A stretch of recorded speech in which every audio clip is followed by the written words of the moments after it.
complete your big backpacking trip first, and then choose whatever start date you want when you come back. Wow, Karen, well done. Brilliant. So it just ticks all the boxes. Yeah. Morning. Hi, Howard. Morning, Good Howard. morning, all. How are we? Okay. Very We're all good. right. We're just hearing Karen's news. Yeah, so they offered me the job, Howard. And they told me that they were delighted for me to first do my backpacking trip and choose my own start date when I come back. That's brilliant. Blimey. What are the That's chances incredible. of finding a job like that that's actually to do with backpacking?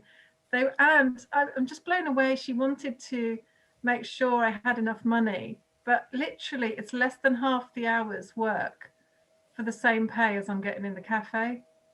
Amazing. Gives me And it time won't to do. be anywhere near as stressful as working as a chef. No way. No way. No. Well, not it's something that you love doing, so I mean. And something I love doing, and I can work on SFM alongside it because it'll give me time freedom and, you know, half the day free to work on my own projects.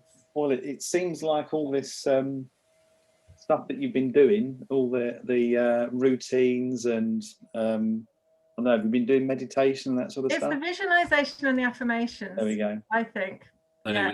That didn't make I've been sense really, to really me, but yeah. consistent with them for about a year now.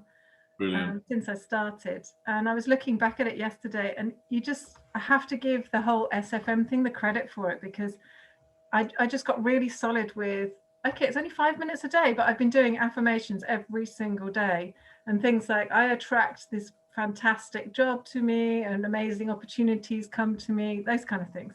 Yeah. And here they are. So couldn't be any better aligned, could it? The best thing about it is I know it's going to lead to fantastic things, but I don't know what those fantastic things are yet. So it just feels like it's opened this massive door to an amazing future that I don't know what it is yet, but it's there, you know. That makes it all the more exciting, yeah. Yeah. New adventure. I know. Wow. I've just been watching Landria's YouTube videos. Have any of you seen them? No, I meant to get on the call actually. She was doing her videos on her channel. Not those videos. The how to start a YouTube channel videos. Oh yeah, I was going to go on to see if there was any little tip. Yeah, it's just watch half of the first one, and I've got 5 pages of notes already. She's just got so much stuff coming out. But I realized that my elite membership I think stops next week. And I'm not sure if I'm going to lose access to all those videos. So I'm just going to kind of binge watch as much as I can.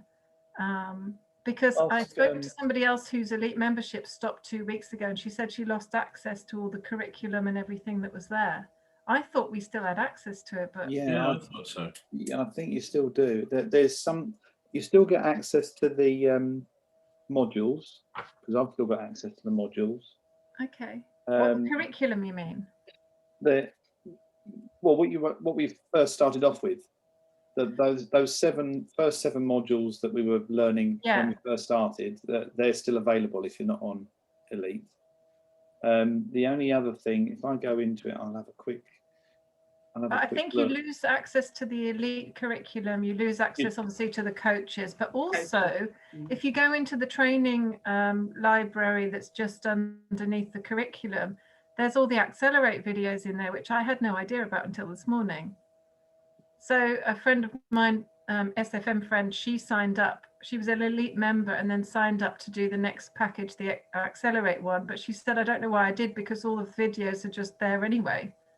Oh. Right. And most of the content seems to be there that they're selling to you. I know that all of the courses in Mentors are still available to you. Yeah, they will, because they're part of the basic package, and also the LinkedIn courses. So you do get all those, but I want to do, just study as much as I can, the ones I think I'm going to lose.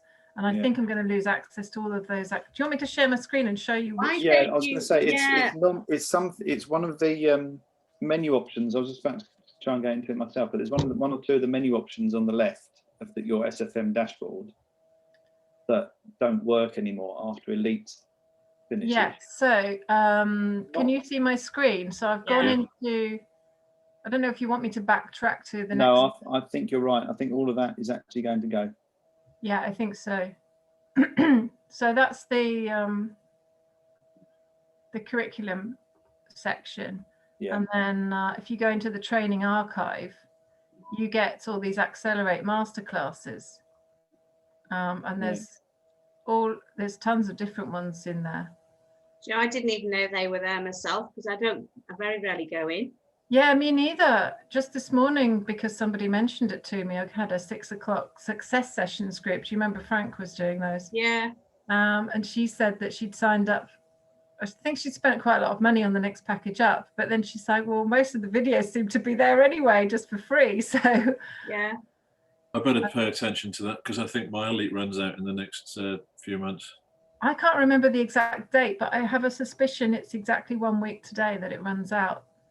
I got emails to warn me.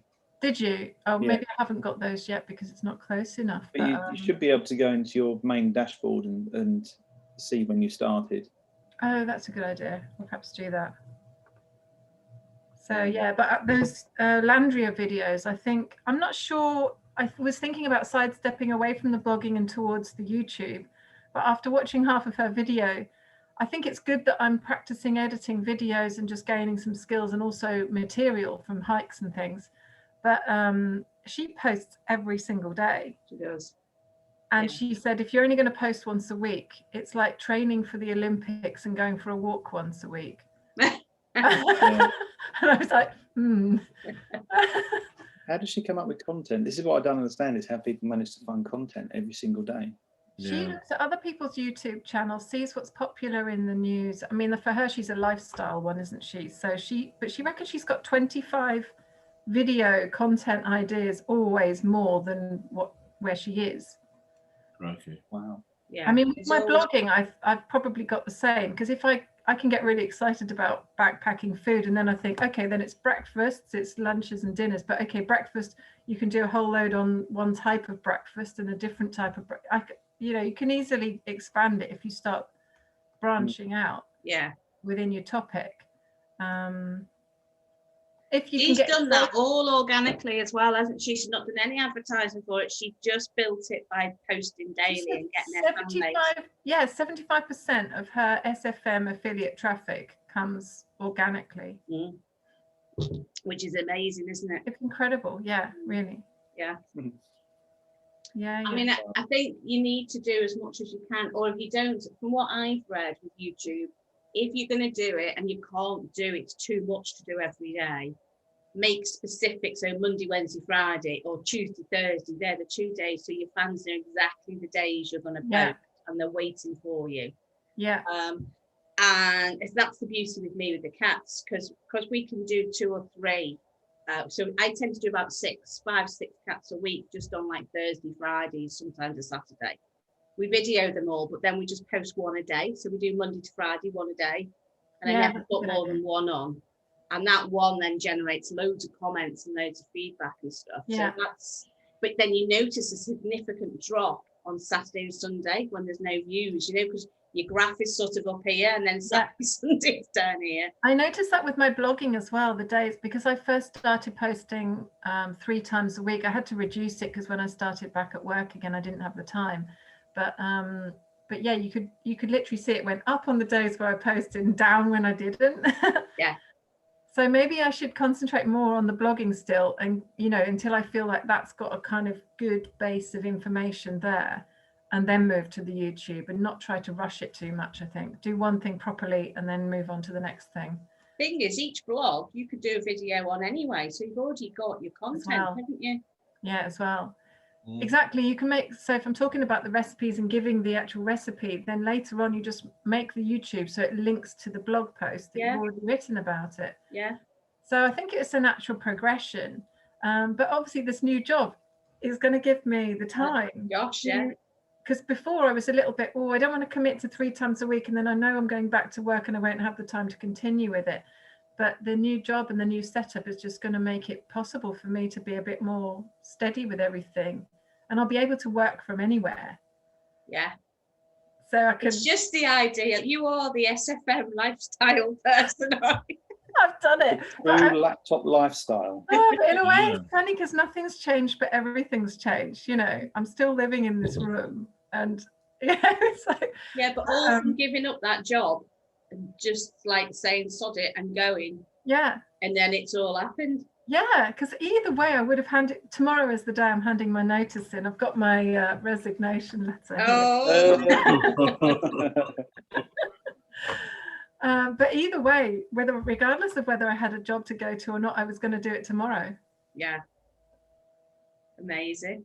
So it's you should do a video on walking, obviously not when you're giving the letter to the boss, but walking along with your letter saying this is the day all changes. Yeah, maybe I should. All thanks to SFM, the mindset, and it's materialized. Yeah, put it in the tribe.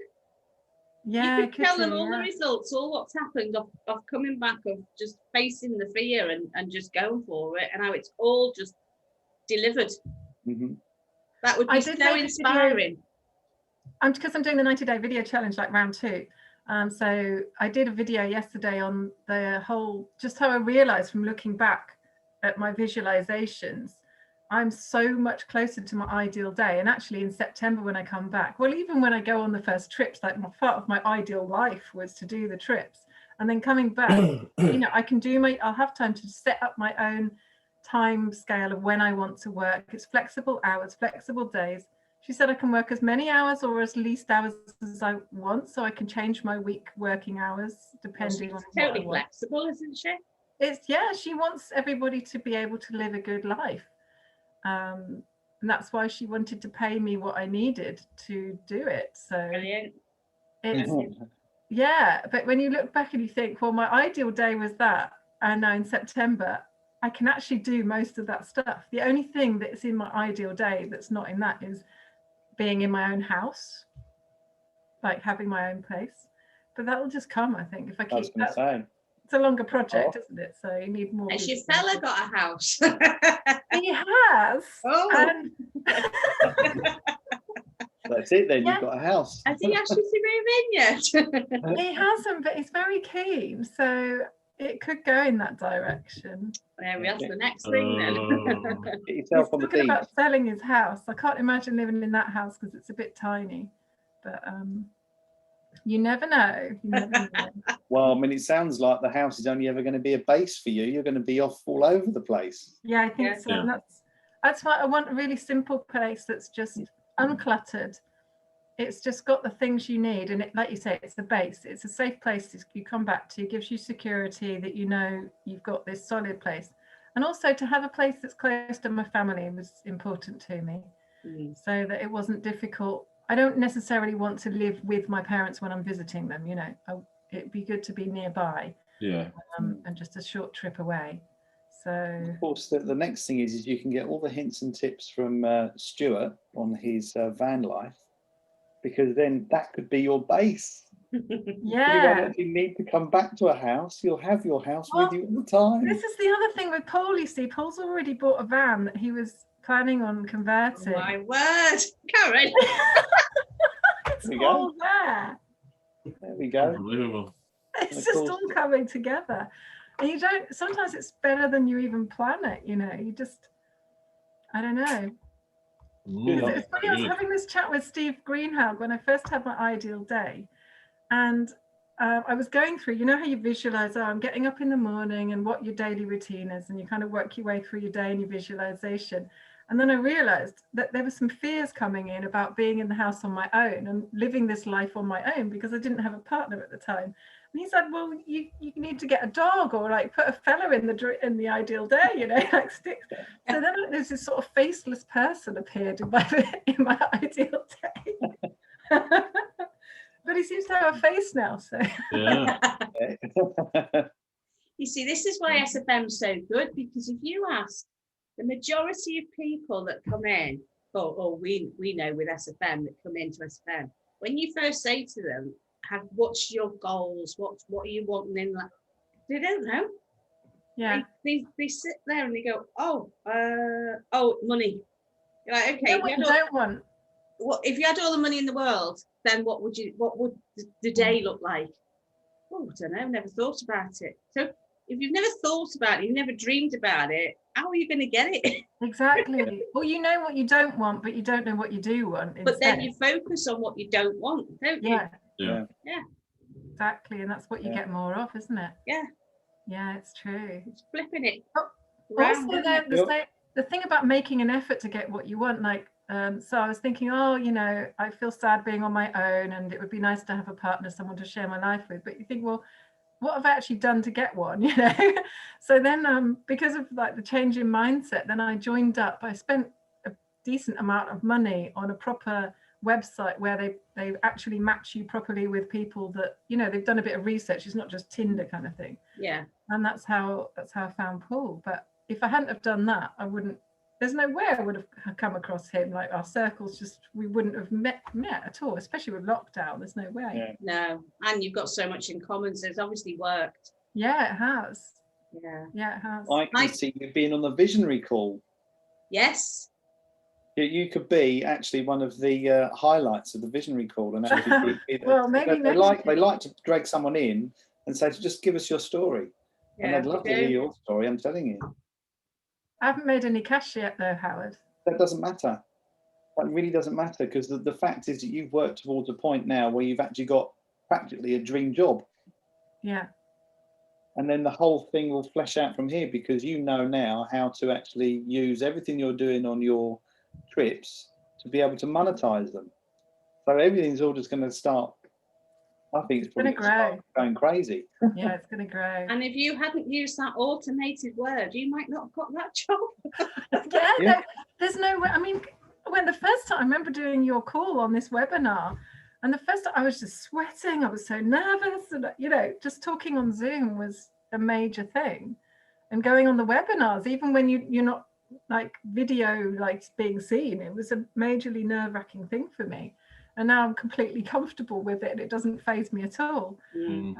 So that even those things like how you come across on the interview, because everything's online now, as well, isn't it? Yeah. You can't like imagine doing that video interview in my state of mind what I was in last May. I just don't think I would have passed the interview. Yeah. It all happens, perfect timing. Yeah, it does. Very pleased for you, Karen. Make sure you throw something into mentors, because they normally pick something out of mentors for the lead up to, you know, like these weekly newsletters and things. Yeah, you might get a shout out. Yeah, you should get some sort of shout out from that. Good idea. Well, actually. Or just go to them directly, because if you were to copy people in like Stuart or Anita and Steve. Anita and Steve as well. Yeah, I mean, if any way of them being able to highlight your story, I'll bet you'll get invited onto the visionary call. That would be nerve-wracking. Yeah, but that's another step out of comfort zone. Then it's another tick. Another experience tick, yeah. They actually had me shortlisted for the visionary call, the last one. Did they? Yeah, because I'd made that sale. And I did say to them, I said, I'm happy to go on there and talk about it. I said, but I still feel like I'm a little way off of it being working. Do you know what I mean? Because I've now got 2 members actually, but the one member that I did have actually upgraded. So it feels a bit rich for me to turn around and say to everybody, yeah, you know, it's you know, I've managed to do it, I'm a success and everything, when I've still got such a long way to go. But they'd shortlisted me anyway. And I said, I'm happy to talk about my journey. But they had another lady going. I think she was a bit more qualified. She was having sales left, right and centre. She was actually appeared twice in the first sales. She did a bundle and she did something else as well. But yeah, I mean, I'm all credit here. Well done. Yeah, very well done. Well, on the back of YouTube, I've had a guy reach out yesterday, because I said to Steve, because he was like, what's the purpose of this channel? And I was like, just to spread the education knowledge, blah, blah, blah, blah. I said, no, I wanted to get in my head 1,000 subscribers and then it would sort of take care of itself. And then he's like, okay, but there's no real. I was like, well, I've got the merchandise there to get some sales from. I've got the affiliate links. I said, but it's not really about that. It's about more getting the message out. Anyway, yesterday I got an email through from a company, Pets Help or something like that, or Help Pets, whatever it is. And they are doing a huge big promotion at the moment, and they've just put video tools onto their websites and things. And they are looking for people in the doggy world and the cat world who they can use some of their videos to help people. And I thought, well, that would get the message out even more. And then they've come back offering me money. It's always nice to take my video. And I'm like, well, I'm already doing the videos and they're on here, but they want to take the videos and put them onto their thing as well. And he said, we're looking for evergreen content. You're just perfect. Here's our offer. And then this will become a passive thing because we'll stick it on there and then there'll be adverts on it and blah, blah, blah. And I was like, my God, there's another little side thing going on as well, which is, I hadn't thought about anyone doing that. I mean, I've been asked to do like shout outs for like cat food and things like that. But I was like, none of it's like holistic cat food. I want stuff that's going to be healthy for the cats. And one company did come on, but it's in America. And I thought, no, although a lot of the audience is America, I wanted more UK. So I thought, I'm not going to promote that one. But then that came in yesterday. So that was, Steve thinks it's down to his videoing. Yeah, just let him believe that. Yeah. Well, it's always nice to have a little bit of recognition, isn't it? You know, absolutely. Yeah, well done. Yeah, thank you. So have you got anything to share with us, Chris? Well, what I've got to share is boring compared to all of that. Goodness me, it's very minuscule. The only thing is, since last week is I think I told you last week I got the compliance through. Yeah. I've been working on doing more videos, doing one each day. But I set up a teleprompter yesterday. Howard knows this because I was sending questions out to everybody. And what I also did is copied the text of quite a few people that have got videos out there, like Leo Cumberton and Mike Jacks and so on. Reworded them to my liking, more like how I would speak. Yeah. I've just been practicing those into the phone with the teleprompter for most of yesterday evening. So did you find it in the right direction? Did you find it quite difficult? I mean, it's easy just to read, but you've got to try and get a bit of personality in while you read. Exactly, yeah, and adjusting the speed and the size on the side of the screen and all that sort of thing. So it was my first attempt last night with a teleprompter, and all the videos I've done so far have been just off bat, so we'll have to see. But yeah, it's another step. I felt quite pleased with myself last night. So not very much, but go working on it. Yeah. Have you joined Caroline Antonia's Facebook group? That's one on a Monday afternoon, isn't it? It's yes. Yeah. No, I haven't, but I must do. In fact, I went to look for it yesterday and I was too late. Yeah, highly recommend it. Because even though you're copying other people, sometimes it's for whatever reason, and it's not one of these strange things, isn't it? One person can do exactly the same as somebody else, and it won't have anywhere near the same results or no results at all. Yeah. So you still need to have that personal touch, but getting all of the information in a kind of a format is what Antonia teaches you how to do. And I must get on that one. Yeah, she'll direct you. I mean, obviously she says that you don't necessarily have to do exactly what she's telling you, but what she does say is it works when you have a certain format. So put your spin on it, but as long as you've got the right content there. Because the one thing that I was surprised about is she was saying it doesn't matter about the length of the video. What matters is the value that you're giving to the person who's watching your video. So if you're not giving any value in 2.5 minutes, they're not going to be as likely to convert. And this is something that through up until starting her group, it always was in my head. I've got to shorten it. I've got to make it snappy to the point. You know, this sort of thing. And that's not really what you should do. Get all the hooks and the pain points and everything within 30 seconds. All that stuff within that first minute and a half is quite important, because once you've got them, then you can start the second half fleshing it out and starting to give them the value of what it is that we're offering is going to fix those pain points. And yeah, well, those Jack's ones that Des has been talking about, the big one, the views of the number of views he's had, they're both only just over a minute. I was really surprised when I looked at them. They were 1:19 and 1:21. Is that the one where he's walking down the country lane? Yeah, and the other one's walking across a field doing a similar sort of thing. Yeah. And just as a starter last night, I changed that into how I would say it, just slight tweaks and so on, just to practice to the phone. And strangely enough, they were coming out almost to the second the same. It is weird, because I mean, we get told, 3 minutes is a good time for 3 to 4 is a good time for YouTube. But then, like Howard said, there was a guy on this morning that popped up. I've not seen him. He's not an SFMer. He was talking about the pillars, the 3 pillars: financial, time, and geographical freedom. And he got me straight away, and I watched the whole thing, and that went on for quite a while. But it was his B-roll. So he got me because of the 3 pillars. I was like, well, that's a good little hook. Are you living to the full capacity of the 3 pillars of your life? And I was like, yeah, that's a good line. And then he went on this emotional, but it was all these amazing B-roll, which is now we're kind of coming out of lockdown and everyone's like gagging to go off and do stuff. I was like, that's going to really hit home with a lot of people, because they want that freedom back.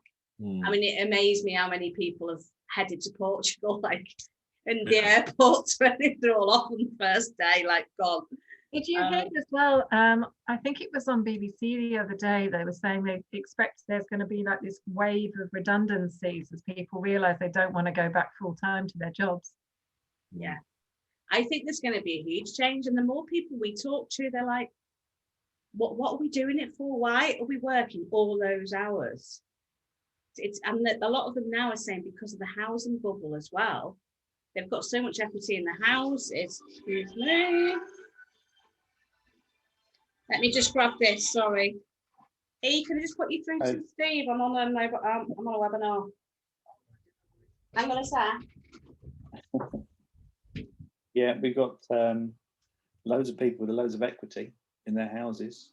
That does make sense, doesn't it? Yeah.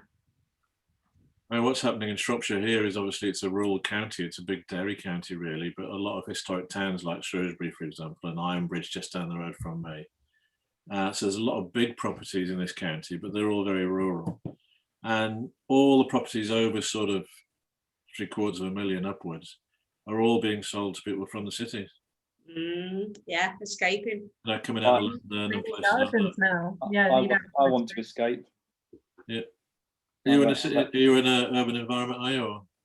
So, well, I live, what's the best way of describing it? I live in Greater London. I live on one of the counties right on the outskirts of Greater London. So I live Enfield. Oh, right, yeah, I know. Middlesex. Yeah.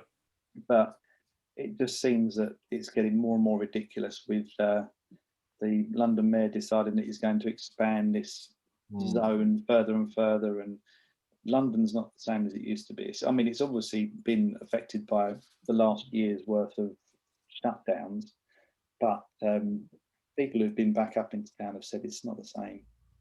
It's lost its soul, I suppose you could say. It's become, it's horrible to say this, but it's become a litter-strewn, ghettoized city as well now. It's not the same as it used to be. I used to spend in my previous job, I spent 2 or 3 days a week in London, and I commuted all the way from Shropshire. So, but it was nice to come back to the countryside, and I live by a lake and really rural, and it's beautiful. But working in the city, it's really changed since I was a teenager. Yeah, I mean, the only advantage that I can say is that obviously London is still attracting people for work. There's still plenty of work to be done here, which keeps the house prices high. And just to stay because my house is getting more valuable, that's not the appeal. Is it enough? Yeah. It's not the appeal anymore. Fine. I've been really, really lucky with when I bought and where I bought. That has allowed me to upscale my house which I wouldn't have been able to do if I'd have lived just outside of London. I wouldn't have had that much equity. But I've got a relatively low mortgage, and it just makes sense to me that even if I was to sell this house, I'll be able to buy a lovely house with a lot of land, maybe 40 minutes to an hour outside of London, and it just appeals to me. But on the other hand, just do it. On the other hand, though, I've always lived, I mean, I call it the city, but it's not really the city, but I've lived within stone's throw of the city. Am I going to be able to put up with having to drive everywhere? Because that's the only thing that is a bit of a disadvantage of being that far out of town. The public transport in London is incredible. So. Exactly. It's better than in Norfolk, for example. Yeah. It literally is. I mean, Ubers, 2 minutes. I think there's a maximum I've had to wait for an Uber. I've got my the tube station within a 7-minute walk, and it's 35 minutes to King's Cross. In the other direction, it's about 18 minutes driving, and then I'm literally in the fields, just the other side of the M25. Access to the M25, where I am is like a perfect spot. Now, if I go move outside of London and the nearest supermarket is a 15-minute drive away, I can't. Maybe even some of these places. Well, even some of these places are that rural that they won't deliver. No, that's not true. I've heard of it. I've heard people saying that they can't get a delivery because it's not within their. You're too remote. It doesn't make it worth their while. You're going to get one guy who's going to have to go an hour out of his way. I mean, I don't know how rural I'm going to end up being, but these sound like excuses. Yeah, they do. Well, you say it's an excuse. I mean, obviously, I've got my daughter's at school, literally, which is a 3-minute walk away. I don't know what the catchment area for schools is like in the countryside. But how old is your daughter now? She's going to be 6 in a couple of weeks. So won't necessarily be a big disruption for her to move to another school. No, not at that age. No, not at that age. It's not difficult out in the countryside. It's just different. I mean, yeah, it's a different. My sister-in-law lived in a barn conversion, and she's up an unmade track that's about 2 miles to her house, and the Waitrose delivered to her front door. My parents live in the middle of nowhere in Norfolk. I mean, you don't get much more remote than Norfolk, I think. No. And they get deliveries from Sainsbury's and Tesco's and Morrison's. Fantastic. This is what I wanted to hear. Schools on the doorstep. My screensaver here is not screensaver. My desktop picture is a picture of a hut house. Yeah, I've seen it. It's brilliant. Those German flat pack houses, and I've always said I'd love to buy a plot and have the house exactly my spec. So I have exactly what I want. Have it built for me. The shell will be built within just a few days. Obviously, then it'll probably take a month or two to finish everything else inside. But to have something exactly what I want in a nice, quiet setting. See, Howard, if you move to Norfolk or Shropshire, where I am, you could probably do that with the value of what you're in now. I should think. Oh, easily. I don't have to go that far out to be able to get a really nice. Around my parents' village, they're selling off plots of land right now over there, and that's right by the river. I see. That's the only thing. I don't think I'll go anywhere near a river. Why not? Because of flooding. I've seen too many people actually. It's not right next to the river, but the village is next to the river. Oh, is it? Oh, okay. So it's not more or less at. You're not on. No, you're not on that level. No. Oh, okay. If you're right next to it, yeah, you get flooding a little bit in those houses that are near it. But they built them all a lot higher up than they used to be when I was a kid, because we used to walk past and they'd always have their carpet on the garden fence. Drying off. Every high tide, like on full moon, they'd have their carpet on the fence. Well, I live close to Lonebridge and the River Severn, so you can imagine what the flooding in there is. It's usually in the national news. Yeah, it's horrible, isn't it? And of course, the insurance ends up being unaffordable as well. House can't be sold. Oh no, feel sorry for those people. But there's a lot of farmers now selling off little plots of land, just like corners of their field or little strips along the edge now. Seems to be. Yeah. Well, our intention is we're going to sell this, and we're at some point we own the bungalow that my dad's in anyway, so we're just going to go to the bungalow, and it's not really a downsize. It's a 3-bed detached bungalow, but it would be you can lock it up and leave it, so there's no big gardens or anything. He's got artificial grass everywhere and flagstones, so it's an easy to manage bungalow. And I said to Steve, just lock it up and we'll just go traveling. That's what we want to do. Yeah. And then at least we've still got the base here completely paid for, sitting there if we need to come back at any point. Yeah. But people say today, and it's funny when you start off in life that you want the really big house and you want this and that. And I said to Steve, I'm not too bothered about that now. I used to be. I wanted the big country house and the stables and the land and all that because I'm the horse freak. And I'm like, I've gone past that now. I'm quite happy. Well, it's not such a little bungalow. Nice detached bungalow, sitting with the views of the fields and that. And then I thought, that's happy. I can lock that up and we can just go off, because the traveling now, I think because we've not done a lot of traveling together as a couple. I did when I was younger, but not since I've been with Steve, because we've always been tied to the restaurant. And to all the businesses we've ever done, we've been stuck and trapped. And then, of course, the family are getting older and older. We're looking after them. And I said, you know what? At some point, there comes a time when we just have to go, stop. Now's the time for us. Otherwise, we're going to get too old to do it ourselves. And we need to just go and leave other people to look after other people. The bigger the place and the more stuff you've got, the more time you need to look after it all, and the more money you need to look after it all. And then you think, well, why do I need all this stuff? What's it all for anyway? There's that, I think, Anita, you've seen it. There's that amazing, I think it's actually on YouTube, but these two guys have decided that they were going to live the minimal lifestyle. They call the minimalists. Minimalists. I think what they're called. Yeah, the minimalists. For years, But I could not believe it. These guys literally just had one bag. Yeah, they chucked everything away, didn't they? Yeah. Got rid of everything. But they just wear black. They don't look very interesting. They wear black t-shirts every day because it's just they don't really. It's the only t-shirt they own. They travel and hold seminars. Yeah, that's their whole life.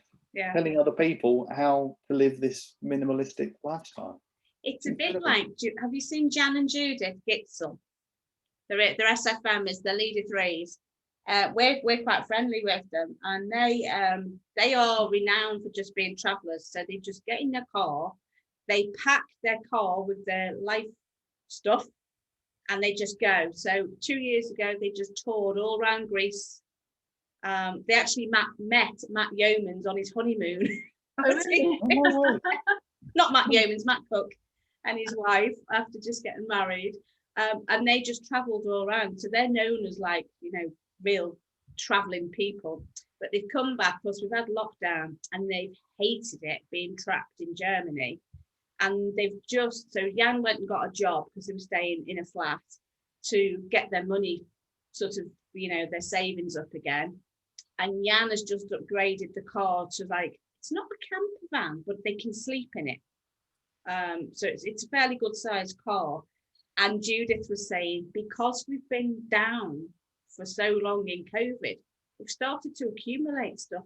And she said, and we're getting into that nesting bird type of, bringing things in, and we don't need it. So she said, I'm doing a massive clear out because she said, I've got to get all our belongings into that vehicle. And they're heading off. I don't know if they've gone or they're going at the weekend to Spain. So they're going to go around all Andalusia. So they're driving from Germany right the way through, and that's where they're heading to next. Nice. I thought, it's so easy just to bring stuff into the house, isn't it? Going, I must have it. And like, why do you need it? Being back in the UK now for 2 years, and I came back in this very minimalist, had nothing, no furniture or anything. I did have just 1 cubic meter. That's what I had of stuff.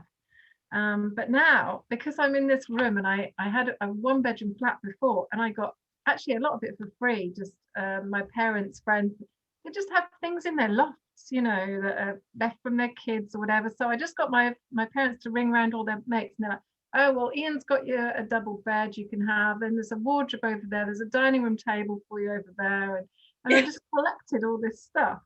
And then I put it into the storage unit, and I said to myself, I worked it all out. If I have it for less than 2 years, it's okay. But if I have it for more than 2 years, that means that I could really, the money that I paid for the storage, I could literally buy all the furniture all over again. If I needed to buy it, you know. So, but now I've done it for, it'll be 1 year in July. So I'm starting to think, well, a year goes by pretty quickly. So I need to get out of here or get rid of all the stuff that's in storage before next July, really. Yeah. Because that's another drain. That's like 100 quid a month. Well, it doesn't sound like too much until you add it up over a couple of years, and you think, well, that's like a nice holiday or a trip or something, isn't it? Yeah. Yeah. Exactly. Yeah. Oh gosh. So we could always hand all the furniture back. I'm just going to say. I don't know if I could now, actually. And you do, like, I was given the bed but not the mattress, so I bought the mattress, and you know, it goes like that. You always add on extra things, don't you? You could just drop it on their doorsteps and say thank you very much for the loan, you know. Just Yeah. leave a note on the Exactly. doorstep. Here's the stuff that didn't fit in my backpack. Yeah. Yeah. Oh gosh. The trouble is, then I'd end up getting a house almost immediately that I threw the stuff away, and then wishing I hadn't thrown it. Yeah. That's happened to me before as well. Getting rid of stuff, thinking I'm never going to need that, and then literally it's been within weeks. Yeah. Oh, right, now I've got to go and buy it again. Exactly. So I'm hanging on for the minute. We've got an old Singer sewing machine up in our loft, and when we got it out and had a good look at it, it's in really good condition. It was here from the previous people. It's the one thing we'd left in the loft, and I went on Google, and they're selling for like 600 quid up. Yeah, they're worth quite a lot though. Yeah, I'm not a sewing bird at all. Like I'm just about to sew a button on for Steve, you know, and sew with a machine or anything. I hated it at school, so I've got a thing about doing it. Was it one of those old ones with the pedal? Yeah, I think it is. You have to push the pedal as you, or is it a windy one? Well, I mean, is it an electric pedal? Most of them have pedals, but is it an electric little small thing, or is the whole frame? Does it come with a table? And it's on a table thing, and it's in a nice big. It's like got its whole chest to itself. One of those wrought iron kind of bits on it. Yeah. Wow. Not electric at all. Well, it can't be, can it? If it's all wrought iron. No. So basically, it is all hand control. It's in this huge big. It's heavy as hell. That's why they converted them, didn't they? Because I used to have one in Turkey. I actually picked it up cheap, but it was a Singer as well, and it came with the table. But it was an old manual one. But then they converted it to make it electric with the pedal. Oh, okay. I was sure it would be snapped up because there's been that sewing bee program on. Yeah, that's true. Yeah. Don't forget, of course, if you can't sell it to anyone, just pop along to All Saints, because their shop window is literally just all old sewing machines. Oh, is it? Yeah. It's not a shop that I would shop in. It's very expensive, but every single one of their shops has dozens and dozens of these. We haven't got any of those up here. All Saints. Yeah. I've never heard that. No. Yeah. It's All Saints Road in Norwich, but it doesn't have a shop on it like that. Yeah. Well, has anyone got anything SFME they want to share? Just for the viewers who are watching our chit chat. Yeah. Watch Landry's videos. I think the only, I mean, for me, having been on Caroline's ad scripting thing, I'm fleshing my ad out. It's proving more tricky than I thought it would do. I've literally gone through all of the workshops again to try and get all the points and see if I can add them into my script. I mean, obviously, what I'll probably end up is something that's like 10 or 15 minutes long, who knows? But the whole idea is once I've got it down, then I can really start to chop it all up and condense it down to a reasonable length. So that's probably going to take me, I'm assuming, a couple of days. May even take longer, I don't know. And then, of course, I've got to record it as well. My campaigns at the moment are doing quite well. Oh, good. I mean, for me as well, it's something that I was being discussing with Caroline and some of the other people, is that got this approach now where if you start off with a really cheap campaign going globally, excluding those ones that are notorious for bleeding your funds dry, you know, literally within 2 or 3 minutes of it going live, like the likes of India and Pakistan and everything, you can actually get leads for under 50p.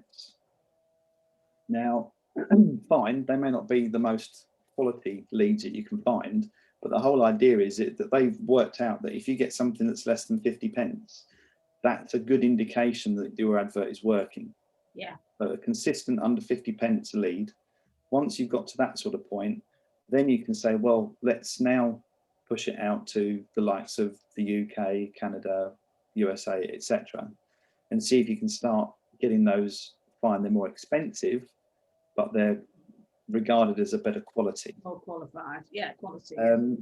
So I haven't got to the point yet where I'm comfortable that my under 50p leads, or the ads that are producing under 50p are as optimized as they possibly can be. But I am, for £10 a day, I'm getting around about 8 to 10 leads. That's good. And this is across all of my campaigns, because I've literally been doubling up on things. Rather than touching anything, I literally duplicate it and have exactly the same. So for each one, it's only like £1.50 a day. But the weirdest thing, and I thought that I was going to be seeing what happened before, which was everything, all of my funds disappearing within minutes. They're actually lasting the whole day. £1.50 lasting the whole day is, I still can't work that one out. I was honestly expecting it all to disappear straight away. Wow. But I've had one sale off of it. So good. From Thailand, of all places. But I think it's something that I keep saying to myself, fine, okay, you're advertising in these what are regarded as more third world countries, but expats, people retire there.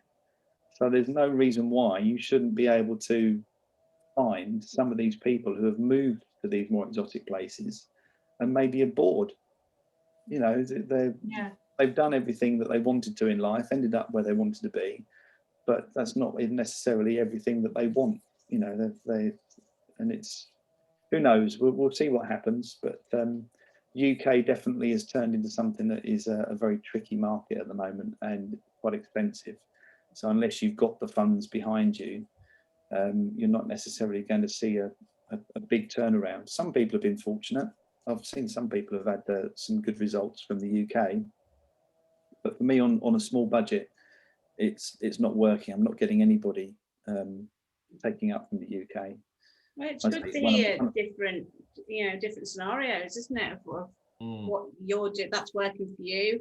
Might not work for, say, Chris, but you know, at least you're finding and having a go at these different things and seeing what's working for you. Yeah, I think definitely the ads are improving, because that's obviously a big factor as to getting people to click. Yeah. And they do seem to be converting. But as I say, it's that next step. Once I'm happy that it's as optimized as it can possibly be, then to see what happens with the UK market. But I will have to put some more money into that. That's where I'm a bit reluctant to make that step just yet. Keep gathering your data and checking. Yeah. But I mean, if you've had a sale off one of your cheap leads, keep doing what you're doing. I have. I mean, at the moment, I think in total over the last, would it be now almost a month? No, 3 weeks. Over the last 3 weeks, 3 and a bit weeks, I've spent under £200. So to have got one lead for £200, fine, it's a loss, but it's a hell of a lot better results than I've had on all of my previous campaigns put together. So I'm definitely going in the right direction. I know mine are averaging £6. Mine have gone up to £6, and that's on my retargeting campaign. That's UK. So I've said to Steve, I'm looking at pausing and just doing retargeting somewhere else, not the UK, just to keep it going. But then, of course, with the campaigns as well, we were stopping saying, oh, well, the messaging is not going to be right. But having now seen it, did you see Adam's posting, I think it was Adam's posting our group saying, should I be advertising mentors, launch you, this, that, and the other? And they've said to him just to stick with what you're doing as the all-in package for now until everything's sorted. Yeah. So I said, well, that means our story doesn't alter. And the only thing that does alter is SFM are doing a hell of a lot more, because what they've done now, they've actually transferred us over to the Accelerate, which is what they said they were going to do at some point. They've actually put us over a few days ago. And because obviously they've put us in, we're getting bombarded with all these emails as though we're a newbie again. I'm like, my God, if they're all getting these emails, these are real. There's so much value in them. There's video after video of Stuart and Jay and all the team. And I was like, Christ, they're getting all sorts now. Yeah. It might be a bit too much for some people. But they've really stepped up with what they're giving out. I know that some people have managed to get hold of the Launch You URLs to take them to the new workshops. And we're back to 4 videos. The only thing that Des mentioned was that it was strange how they've added one to the beginning. And I think that's obviously to try and make it work, because at the moment, the very first video, it says, welcome back. Welcome back, The second one says, welcome to the third. So now it's actually working correctly, but Des was saying it's so obvious that Stuart is that much older in the first video compared to the other ones. So he says I wouldn't be surprised if they actually reshoot the other ones. Well, they are, aren't they? They are actually reshooting. Oh, they are. Okay. I was going to say I'm a bit reluctant to start diverting people to the new workshops just yet, because even just the other day the whole thing went down. No one was able to register. It needs to be reliable, doesn't it? Yeah. So I'm not too keen to jump across to that. Yeah, wait, you don't have to jump over straight away. That's what a lot of people didn't do when we went over to All In Mentors. A lot stayed and waited for all the problems to get ironed out. Let the likes of Dan Holloway, Mike Jakes, Leo get through all the ironing out of all the problems and then go over, because it'll save you a lot of headache. Yeah. Oh, exactly. And to think that I'd have to spend a lot of time going through all of my links and changing them all to Launch You as well. It's a task that at the moment I really can't. I don't want to do it. Myself doing. No, I can't see myself doing it. But the reason why I can't see myself doing it is more because it's still really being tested, I suppose. Even though it's being launched, you can't say that all the issues have been ironed out yet. No. So I'm not keen to change all of those links on all of those emails. I mean, probably what I will do is when I get time is create a duplicate campaign and start amending the duplicate, but don't actually send it live. So as time goes on, I'll have it ready to then send live. But not at the moment. I know. I was looking at all the emails. It was not only have you got the campaign emails, all my broadcasts that I reuse at some point, and every single one of them, and there's hundreds of them, because I send 3 a week out. But there's so many. I've now got to be altered, the links changed, and it's a huge task, but it's going to just have to be done slowly and over time. And it is. Yeah, and of course, all those never ones, change again. Yeah, and of course, all the ones that are videos that you've done that are referring to different things that don't exist anymore. Yeah, that's all got to get removed and refilmed, maybe if you feel that you need to refilm it. But there's a lot of work ahead. a lot of work ahead. But saying that, we were on a call the other night as well, and they were saying that these they're seeing so many good conversions at the front end now, because as soon as they come in, they're getting offered two different price things at the beginning. And then if they take those and go off on the journey, and then there's other things further on with the bundles and things like that. So they said at the front, they're getting some very, very good results. They've got some of the leaders are testing at the moment, and Stuart is. So they're saying the conversions have been very good. I was like, well, don't look at us, because we've just stopped ours. Yeah. I thought we're too expensive, but Mike and Dan, I think Dan's just come back in as well. So I don't know what prices he's getting, but he's always a lot more than Mike. But Mike's just smashing it at the moment. But then again, I don't even know what his marketing budget is now. He was on 20,000 a month.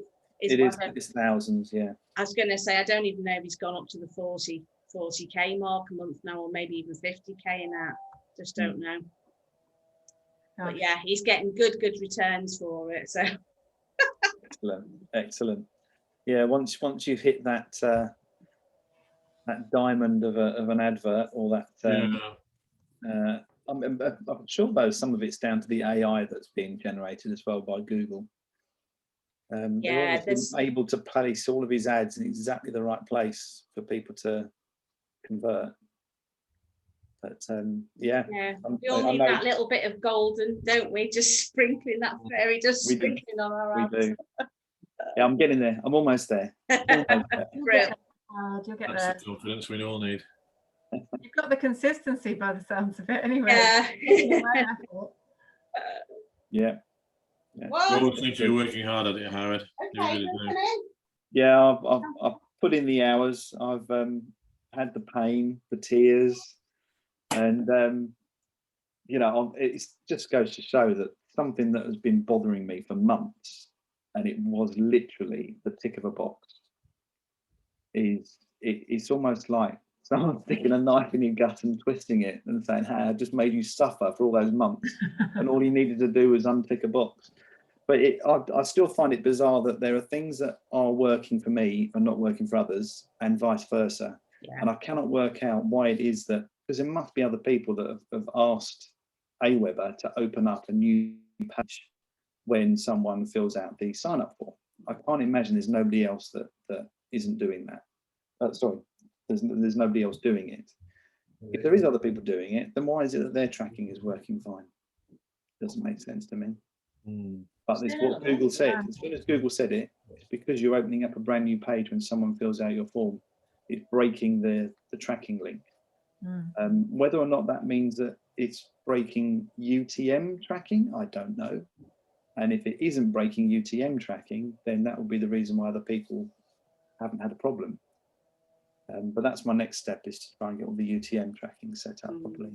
But everybody's still having this issue with the new iOS, Apple iOS system is cutting out all of the personal information. So G-Clear isn't working. So all the valuable stuff that will help you try and optimize your campaign is missing. It's missing at the moment. So people are getting really frustrated. But I think Google and Apple are both working on it at the moment. Yeah, I think that's what Caroline said, isn't it? They're behind the scenes trying to get it all sorted. Yeah, and how long it's going to take, don't know. Yeah. And what information they are going to be able to pass on, I don't know. But at the moment, especially Christian Beer has been saying that the one thing to try and get set up is UTM tracking, because even though you can't get the personal data, you can get everything else relating to your campaign recorded. Which is something rather than nothing. At least you can see where people are coming from, because you can't necessarily see which age, sex, etc. It's difficult. It's just something we're going to have to live with until they get it sorted, isn't it? We can't do anything about it. Yeah. And if anything, it's almost as if the way I look at it is, I'm now trying to work out all the other different ways of trying to gain this information. When they do finally fix it, I'm imagining that it's just going to explode for some people, because they've been racking their heads trying to work out how to get this stuff to work. And once it does all start working perfectly, they'll have optimized everything. Get it. Yeah. That's fly. Brilliant. So fantastic. Right, guys, I've got to go. I've got to go and sort this out downstairs. So well, Karen, fantastic, Karen. Yeah, well done, Karen. Thanks for your support. Couldn't have done it without you guys. It's exciting. Well, what did I do? I think you would have done, dear me. So it was all your affirmation and your. We'll all be mad now doing it. Yeah. If you have problems with affirmations, I came across an app called Think Up, and it's free. You can get, it gives you loads of suggestions of what affirmations. But there is a paid version. It'll give you more affirmations to use if you pay, but 5, I think up to 5 if you use the free version, which I think is plenty, because you can delete one and then use another one. But you speak the affirmations into it, it records you, and then it puts like gentle music behind, so you can just plug it in while you're working on your computer or whatever, and it just goes straight into your mind. Think Up. Think Up. Yeah. I found it pretty powerful. That's an Android app. I'm not sure if it's on iOS. Android, which is good. Excellent, thank you. Excellent. I'm going to have a look at that later. Yeah. Right, guys, got to shoot. All right. Okay. All right, have a Take care, cracking guys. week, and see you next week. Okay. Bye. Bye. Bye.